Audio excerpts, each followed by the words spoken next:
বিধানসভা নির্বাচনের দিনক্ষণ ঘোষণার পর থেকেই বাড়ছে শিলিগুড়ির রাজনৈতিক গুরুত্ব।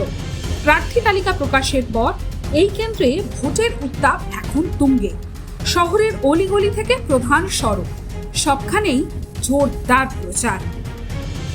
আমার একটা প্রচারের নিজস্ব ছন্দ থাকে, নিজস্ব স্টাইল থাকে।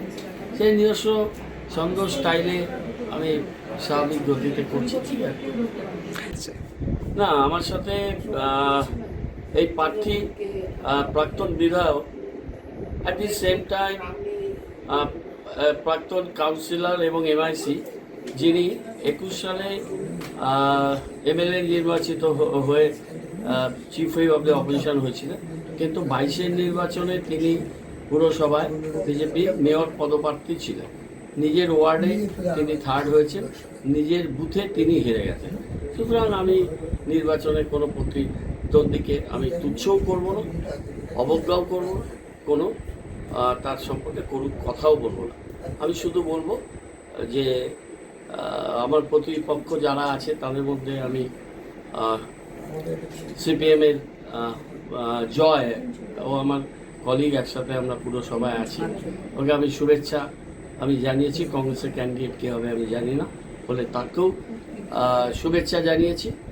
শঙ্করকেও আমি প্রেস মাধ্যমে শুভেচ্ছা জানিয়েছি, আপনাদের মাধ্যমে জানাচ্ছি। এই কেন্দ্রের লড়াইকে ঘিরে বাড়তি আগ্রহের মূল কারণ দুই শক্তিশালী প্রার্থী। বিজেপির হয়ে ময়দানে বর্তমান বিধায়ক ডক্টর শঙ্কর ঘোষ, অন্যদিকে তৃণমূলের ভরসা শিলিগুড়ির মেয়র গৌতম দেব। ফলে সরাসরি হেভিওয়েট টক্করে জমে উঠেছে লড়াই। আমাদের এজেন্ডা অনেক বড়। পশ্চিমবঙ্গের মানুষ দ্বিতীয় শ্রেণীর নাগরিক হয়ে থাকবে না প্রথম শ্রেণীর নাগরিক হয়ে মাথা উঁচু করে বাঁচবে, সেটা ঠিক করতে হবে। মেয়র কি আমি বারবার করে বলছি, মেয়রের সাথে শঙ্কর ঘোষের ব্যক্তিগত কোনো লড়াই নেই।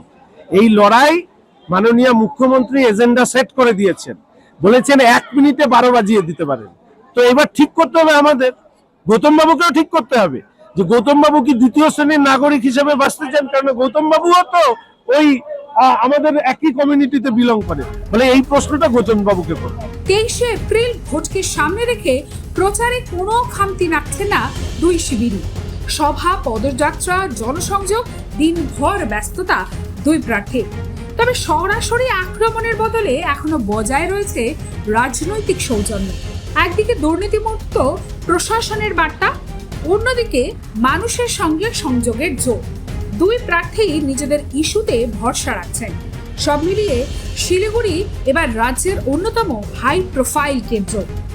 দুই হেভিওয়েটের লড়াই কোন দিকে মোড় নেবে তার উত্তর লুকিয়ে 23শে এপ্রিল ইভিএম এর গর্ভে। শিলিগুড়ি থেকে সৃজা সরকারের রিপোর্ট, এক্সপ্রেস।